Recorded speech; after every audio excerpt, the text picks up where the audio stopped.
All right, let's try this again. Oh, this is like my third time trying to do this. What's up, y'all? My name is Derek Augustine, and I am the proud author of Nawlins, which is a young adult fantasy about wizards in my hometown of New Orleans. You hear me? I'm gonna start reading my novel on YouTube on my channel, and let's do this thing. You can find it on Amazon and Barnes & Nobles right now. It's called Nawlins, Nawlins. You know what? Let's read chapter 1. Chapter 1, baby. So in the prologue, Donna has this dream. So let's start for chapter 1. It picks up off that dream. Donna woke from the dream, gasping for air. Her heart pounded, her head throbbed, and her skin itched. As if the nightmare wasn't bad enough, she now had to deal with the anxiety left behind. She tried to ignore the crowded subway and focus on taking slow, steady breaths. When that didn't help, she pressed her index and middle fingers to her temples, massaging in slow, deliberate circles. The massage remedy usually helped with her thriving migraines, but it wasn't working. The high-pitched squeals from the train's wheels reminded her of the creature's screech. She reached under her seat and grabbed her backpack. Her small brown hand moved around pencils, erasers, and notebooks until she felt the cap of the medicine bottle. What she hated the most about her anxiety medication wasn't the bitter taste, but the stupid orange cap. She could never get the damn thing open. It took all of her might to push the lid down and twist it loose. After a few minutes, she was feeling better with the help of her pills. She hadn't expected to fall asleep on the subway. She just wanted to rest her eyes a bit, but exhaustion got the best of her. She picked up more hours at her restaurant job this week to pay for a trip to the movies tonight. Honestly, the extra hours of work on top of her first year of high school were burning her out. But luckily, today was the last day of school. Donna yanked up the strap of her denim overalls, which kept hanging over her slender shoulder, and sank into her seat. She hated that her anxiety had such a grasp on her life. She rested her head against the window and stared outside. Nothing special caught her eyes. Just the usual graffiti on the walls as the subway entered another tunnel. When she finally sat up, the moisturizer in her kinky curly hair had left a stain on the glass. She tried to wipe it away with her hand, but that only made it worse. Donna looked around, but no one was paying attention to her. Everyone on the train was in their own little world. Typical New Yorkers. She pulled out her favorite composition notebook and a pencil from her backpack and started to write. Hey, notebook. I had that crazy dream again. Well, really, it's a nightmare. About the accident. But this time it felt so real, as if I could see everything through my brother's eyes. In this dream, they didn't die because of a car crash. And there was a scary creature and someone in a cloak and with a wand. My dad had a wand too, and some kind of magic coming from his hands. What is this dream trying to tell me? Dad also told Link he was a deloned. What is a deloned? Donna dug into her backpack again and pulled out her outdated iPhone with a cracked screen. She typed deloned in Google. It's spelled as like Deslondes, but it's pronounced just deloned. Deloned in Google, and a musical group from New Orleans popped up. This can't be right. Dad wasn't in the band. The sound of the announcement Tremont Station interrupted her thoughts. The dry afternoon heat hit Donna like a freight truck as she exited the subway station. But she wouldn't let the heat take away the joy of being done with the school year. She untied the bandana from her thick hair and shook the curls loose. You would have thought Donna was some celebrity, the way folks were waving and smiling at her, but in reality, this neighborhood was like an extended family. Everyone knew everyone. And on Friday afternoon, most locals were hanging out on the stoops of their brownstones. Two old-timers were playing cards at the first brownstone Donna passed. One of the guys looked upset, as if someone had just taken all of his lunch money. A group of middle school girls showed off their double dutch skills on the sidewalk with 2 turners, 1 jumper, and a set of ropes. "Hey, Donna Marie," the girl said as Donna politely walked out of their way. Most of the families had lived here for generations, fostering the camaraderie that made this block a community. The most famous landmark in the area was a bodega. Donna had to make a quick stop there to pick up some milk for her oatmeal in the morning before work. Donna looked up at the big yellow sign above the entrance that read Angie's. Angie, the owner and the heart of the bodega, greeted her with a warm, full smile as Donna walked through the door. Her pearl earrings dangled as she perched on a stool by the register. "Hola, Donna. Last day of school?" "Yep. Finally summer break." "How's your mom?" Angie asked. "She's doing fine." "She's well, thanks. We're going to my favorite place tonight." "Let me guess. The movies." "How did you know?" Donna asked. "Do you know how often I witnessed you begging your mom to take you to the movies while she used to drag you in here to carry her groceries?" "I guess you're right," Donna chuckled. "Let me make some fresh cannoli for you two to sneak into the theater." Angie stepped to a pastry station, and Donna walked to the back of the bodega towards a refrigerator where the last half-gallon of milk carton sat on the top shelf. She pulled hard on the fridge handle, tippy-toeing. She pressed her body close to the fridge to grab it. As she shut the door, a black cat walked up to her and pranced over her feet, leaving black hair on her white tube socks. Donna gave the cat a side eye. Excuse you, cat. Dingy chucks are acceptable, but dirty socks aren't." The cat continued brushing against her legs, leaving more hair in her socks. Donna gave up, reaching down to pet the handsome feline. "When did you get a cat?" Donna asked as she walked to the register. "What cat?" Angie responded. The black cat walked between Donna's legs, presenting itself to Angie. It sat on its bottom, flicked its tail, and looked up at her. "I've never seen this cat a day in my life, but it can stay to keep out the rodents." Angie demoed the homemade cannoli to Donna, the mouth-watering cream-filling ooze from the 2 pastries. She placed a plastic container in a brown bag, which crunched as she closed it, handing it to Donna. Donna attempted to pay for her milk, but Angie insisted it was on her tab, something she did quite often. Oh, Angie's a sweetheart. Donna started to walk down the street to her brownstone, but stopped when she caught a glimpse of the black cat in her peripheral vision. When she turned her head, the cat looked around as if trying to avoid eye contact with her. "I know you're following me." Donna picked up the pace as she crossed the street, refusing to look back as she didn't want to encourage the cat, but curiosity got the best of her once she reached the other side. She glanced over her shoulder. Luckily, the cat was nowhere in sight. "Bye, you stinky cat." Her pace quickened as her brownstone came into view. And there it was, perched right on the front steps like it lived there, or like it had always known that this was her home. "You're kidding me, right?" she exclaimed, as if the animal could understand. "How did you beat me here?" She sighed, giving it a pat on the head. The feline elongated its neck to show its approval, or it was showing off the red collar she now saw around its neck. There was a gold-colored name tag hanging from the collar. Gold-colored name tag hanging from the collar. How the heck did I not see this earlier? Donna crouched and took the pendant between her fingers, tilting it close to read the bold lettering etched across the front. "Well, hello, Mr. Whiskers. It's good to meet you. Though, what you're doing here, I don't know." She flipped the tag, and an engraved fleur-de-lis caught her eye, one with the horizontal line beneath it. She recognized the symbol immediately because it was part of her mother's favorite football team logo, the New Orleans Saints. Come on, Saints. No phone number, no address. Mr. Whiskers pawed at the brown paper bag in her hand, eyeing it like it held its next meal. Donna sat on the steps, opening the bag, and pulled out a cannoli.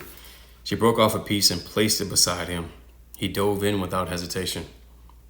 "Slow down, buddy." He licked his paws, clearly satisfied with the ricotta filling then hopped off the step and strutted away without so much as a meow. Oh, great. You just wanted my food. She watched him disappear around a corner, then turned and headed inside.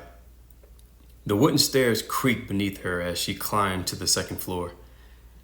At the black door with chipped white paint, she gave a firm nudge with her shoulder to get it open.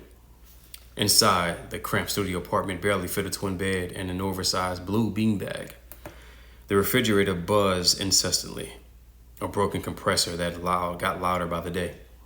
She gave it a gentle kick and the noise faded. From beneath the sink, she retrieved a white bucket catching drips from a leaking pipe and emptied it into the toilet. After setting it back in place, she opened the fridge, took a gulp from a milk carton, and spilled some on her dingy Chuck Taylors. The microwave clock caught her eye. She capped the milk, stuffed it back into the fridge, and hurried to her bed. Kneeling down, she reached beneath the frame and slid out a small metal security box. Duct taped to the top was a laminated piece of paper, Mom's physical therapy money. She pulled out an envelope, tucked it under her arm, and slipped back out the door. All right, y'all, chapter 2. Let's see how far we get. Donna stood motionless in front of the entrance of Eunice Manor, which was a few blocks away from her brownstone. It was happening again like clockwork. The heaviness in her chest, the itch crawling across her skin. But what bothered her the most were the heightened sounds. Taxis blaring at the red lights, birds chirping nonstop, and a baby's cry from across the street pounded her ears like speakers pressed against her eardrum. "Breathe, Donna, breathe," she said as she closed her eyes and massaged her temples. The massage managed to keep her anxiety at bay this time. After a few deep breaths, she looked up to the gloomy sky. The nursing home was a gray place, filled with gray people who looked forward to so little these days. There were no painting on the walls, no flowers or anything bright, as if the place liked being gray. Despite the setting, the person Donna visited here it always lightened her mood. The woman at the information desk waved at Donna as she entered. Donna waved back, then continued down one of the long, bland halls. She stepped at the last door. A square glass panel allowed her to see inside the room. Unlike the rest of the nursing home, this room had vibrant colors and green potted plants by the windows. Donna pressed her forehead against the glass and smiled as she looked at her mother. Catherine sat in a wheelchair reading a novel. Her right hand held the book steady while her left arm rested stiffly against her chest, awkward and unmoving. A stroke 2 years ago had left her partially paralyzed on that side. Donna's breath fogged up the panel as she watched. She quickly wiped away a tear. "Come on, Donna. Pull yourself together. Mom can't see you like this." After her pep talk, she walked into the room. "Hey, Ma," she said. "Baby girl," Catherine replied, her voice stretching the vowels in that familiar New Orleans drawl that always warmed Donna's heart. Donna loved the way her mother said baby. It was just a word. It wasn't just a word. It was a melody pronounced in a sing-song manner unique to those from New Orleans. The A and the Y were drawn out and dancing. Come on, baby. Who from New Orleans in here? You know, we say baby. It's not baby. It's baby. You heard me? Donna wrapped her arms around her mother, sinking into the comfort of Catherine's embrace. The creamy brown skin of her mother carried a faint scent of vanilla from her favorite lotion, a scent that whisked Donna back into her childhood, to times when Catherine would wrap her up in her arms and hold her close to her chest. Donna pulled back and kissed her mom's head. Catherine now wore her hair short and natural since she had to cut all of her hair off for the operation that left a hook-shaped scar on the left side of her head. "How was your last day?" Donna handed her the report card. "All A's. Good job, my chat," Catherine said, her voice carrying the warm cadence of her New Orleans roots. "But then I knew you would. Perhaps even more than baby. Donna cherished when her mother called her Shat. It was a Louisiana term of endearment embodying a sense of love. Angie sent you something. Donna pulled the cannoli from her bag. But first, you have to do 20 arm raises. Oh, shucks, you sneaky little thing. There was a knock at the door. Excited to see her favorite nurse through the panel, Donna walked over. Can I talk to you for a second? Donna asked Nurse Rose. They moved to the hallway. Any update on the speech rehab and physical therapy? Donna asked. Unfortunately, her government assistants denied the request. Donna sighed and took a deep breath. I just want things to go back to how they used to be. She looked back at her mother and pulled out the crinkled white envelope from her pocket. Is this enough money to pay for her physical therapy for the month at least? Donna asked, handing over the envelope. Nurse Rose counted the bills. This will cover it. I'm sorry I can't do anything else, she said, rubbing Donna's arm. Donna's phone rang. It was Mr. Walks, her boss from Walks Way Deli. She hesitated to answer. A call at this hour was probably bad news. Sure enough. Donna, he began. I hope you're not busy. Well, I am. I'm with my mother at the nursing home. We were going to I need you at the restaurant. Your coworker bailed on his shift and I fired him. Get here in 30 minutes. But I have a special day planned with my mother. You see, Donna, I really thought you wanted this job. But if I'm wrong, just tell me now. Mr. Walks waited, no doubt knowing the silence was killing Donna. Finally, he said, come in right now or you're fired. What will it be? She wanted to say, screw you and that restaurant, but she couldn't because she needed the job to help pay rent. Plus, Mr. Walks paid her in cash and was going to let her work more hours this summer. All right, she said and hung up. Everything okay? Asked Nurse Rose. I have to go to work. Oh, your mom has been looking forward to your trip to the movies. I know, Donna replied, unable to say more without crying. When she went back into the room, Catherine was standing up with a gift bag in her hand. A group of nurses entered with a birthday cake. Mom, look at you, standing with no cane. Happy 15th birthday. You thought I forgot, didn't you? Catherine said. Catherine and the nurses sang happy birthday to her. Make a wish, my Shat, her mom said. I wish you were 100% healthy again so you could leave this place.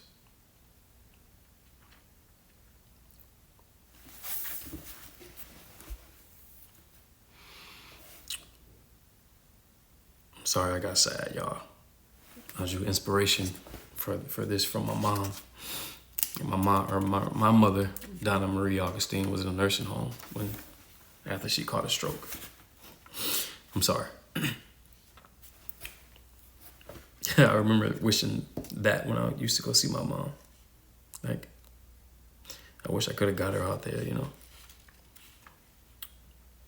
Anyway, Donna blew out the candles and gave her mom a hug.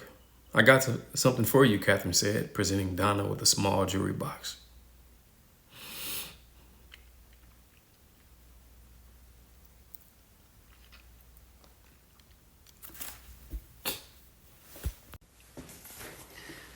Donna carefully lifted the lid of the dark blue velvet jewelry box. Inside, nested against the plush fabric, lay a gold necklace with a small bar-shaped ruby pendant. All right, guys, remember this ruby pendant, okay? It's very, very important to the story. All right, ruby pendant. Mom, this is beautiful. Your father gave me this necklace. The ruby represents his birthday, Catherine said. July 14th, Donna recalled. It was a pair. Your father's necklace had a diamond pendant. What happened to it? It was lost in the accident, Catherine said, her gaze drifting away for a moment. Let me help you put it on, Donna, Nurse Rose offered.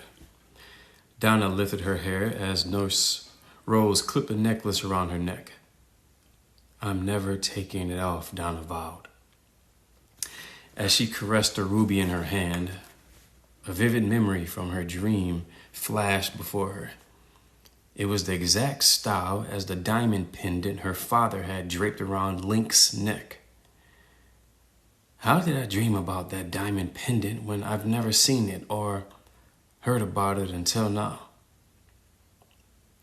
Despite her urge to share this bewildering coincidence with her mom, Donna hesitated.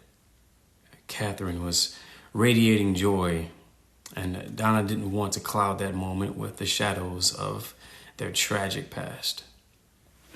Instead, Donna simply embraced her mom, burying her face in the comforting scent of vanilla, holding tightly to the warmth of the present. All right, guys, that was chapter 2. Chapter 3 coming tomorrow. All right. Thank you for sticking with me. I'm gonna try to read a chapter or a few pages in the upcoming weeks. It's gonna be kind of busy because we start filming The Rookie next week. So season 9, baby. But thank you for sticking with me. Nawlins, the YA fantasy, written by me, Derek Augustine, is out now. You can get it on Amazon, Barnes & Noble. Request it at your local bookstore. And let's read along, all right? Peace, much love. I'm going to add the links to the Amazon page and the Barnes & Noble page to this YouTube video. This is my first time, doing something like this. It's cool. I might keep this series going. But let's make Nawlins a New York Times bestseller book, all right? And let's sell the IP for the TV and or film rights. All right, peace, much love.